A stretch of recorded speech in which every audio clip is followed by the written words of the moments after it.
Bienvenidos. A esta hora hagamos una pausa.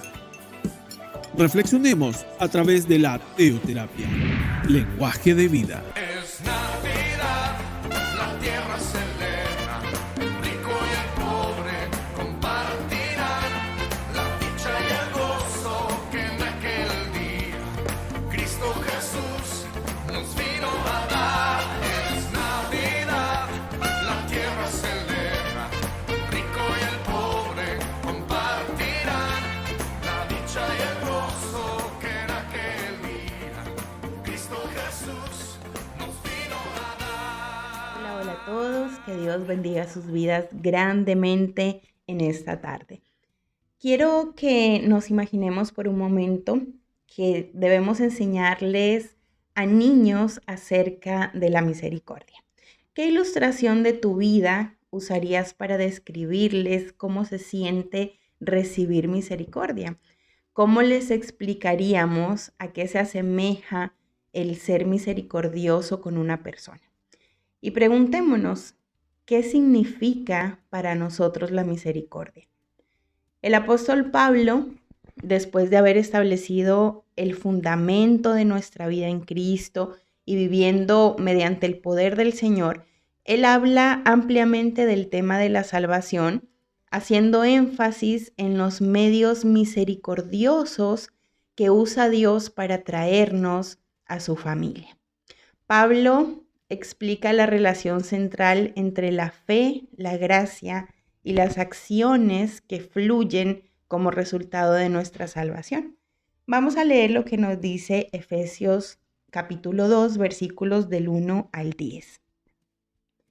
Dice la palabra de Dios: y Él os dio vida a vosotros cuando estabais muertos en vuestros delitos y pecados, en los cuales anduvisteis en otro tiempo, siguiendo la corriente de este mundo, conforme al príncipe de la potestad del aire, el espíritu que ahora opera en los hijos de desobediencia, entre los cuales también todos nosotros vivimos en otro tiempo en los deseos de nuestra carne, haciendo la voluntad de la carne y de los pensamientos, y éramos por naturaleza hijos de ira, lo mismo que los demás.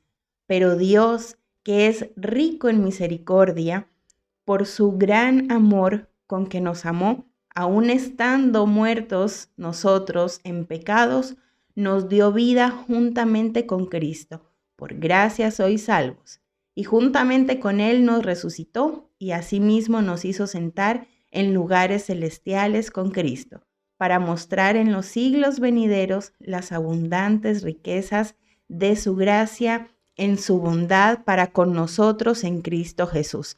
Porque por gracia sois salvos por medio de la fe, y esto no de vosotros, pues es don de Dios, no por obras para que nadie se gloríe, porque somos hechura suya, creados en Cristo Jesús para buenas obras, las cuales Dios preparó de antemano para que anduviésemos en ellas. Hay una analogía que me gusta mucho, que quiero compartirlas con ustedes, y dice que si el Señor es el pastor que guía el rebaño, el bien y la misericordia son los dos perros ovejeros que protegen la retaguardia de dicho rebaño. Aquí no podemos separar una de la otra. Tiene que ser el bien y la misericordia, porque ambos y juntos son ese acompañamiento celestial para los hijos de Dios. Recordemos lo que nos dice el Salmo 23. Ciertamente, el bien y la misericordia me seguirán todos los días de mi vida. Entonces, el bien y la misericordia siguen a los hijos de Dios todos y cada uno de sus días. Cuando sintamos soledad, cuando estemos fatigados, cuando no sepamos cómo levantarnos, ciertamente el bien y la misericordia me seguirán. No algunos, no la mayoría, no casi todos, no, sino todos los días de mi vida. Usualmente acostumbramos a pensar en Dios como un Dios que permanece en un lugar, un Dios sentado en su trono, en los cielos, que gobierna y que ordena. Pero David el rey David visualizó a un Dios cercano, un Dios activo, y de igual manera nosotros debemos visualizar a Papá Dios. El bien y la misericordia que proviene de Él nos seguirán todos los días de nuestra vida.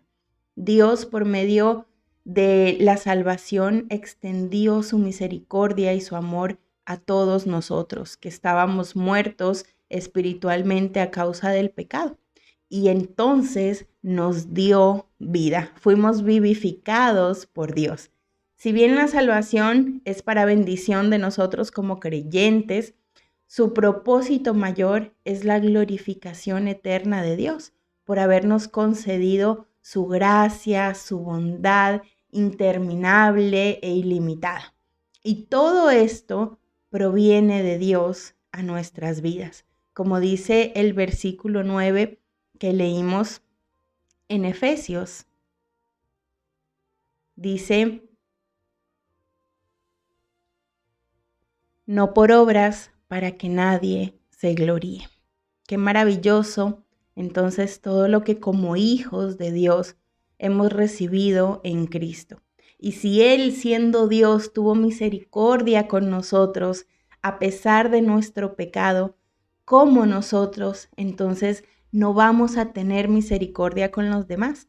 A veces caemos en juzgamiento, en no querer perdonar, en verle todos los errores a nuestros hermanos en la fe, a nuestro prójimo, y nos olvidamos que de nosotros tuvieron misericordia. Y asimismo debemos tenerla con otros.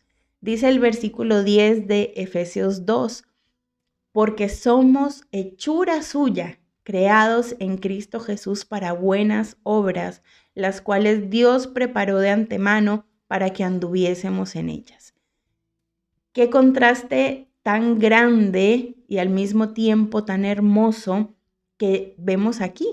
Los primeros versículos dicen que anduvimos en delitos y pecados, pero en este versículo dice que anduviésemos en ellas, o sea, en las buenas obras. Amada familia, que la práctica de buenas obras sea la regla de nuestra vida, de nuestro modo de vivir, como el pecado lo era cuando vivíamos en el mundo, que ahora vivamos haciendo lo que a Dios le agrada. De esta manera, entonces, ya no seremos hijos de la ira, sino que somos hijos de Dios. Les invito a que hagamos una oración. Amado Padre, aquí estamos, Señor, y venimos a ti tal y como somos, sin tratar de esconder nuestros errores y nuestras debilidades, oh Señor. Necesitamos de tu gracia, Papá Dios, necesitamos de tu misericordia, y que de la misma manera como tú fuiste y sigues siendo misericordioso con nosotros, también podamos amar y ser misericordiosos con los demás, con todos aquellos que nos rodean, aunque a nuestros ojos no tengamos que serlo o no nos parezca justo serlos, oh Señor, que podamos entender tu gran amor para nuestras vidas y que con ese mismo amor amemos a los demás y que podamos hacerle bien y ser misericordiosos a todos, Padre Celestial. Gracias por tu promesa de que el bien y la misericordia nos acompañarán todos los días de nuestra vida. Gracias, amado Dios. Te alabamos, te bendecimos y te glorificamos. En Cristo Jesús. Amén. Amén, familia. Que Dios los bendiga grandemente, que tengan un excelente día, un excelente fin de semana. Y como siempre les digo, no olvidemos y no dejemos de congregarnos junto con otros hermanos en la fe para adorar y exaltar el nombre de Dios. Dios los bendiga y les mando un fuerte abrazo.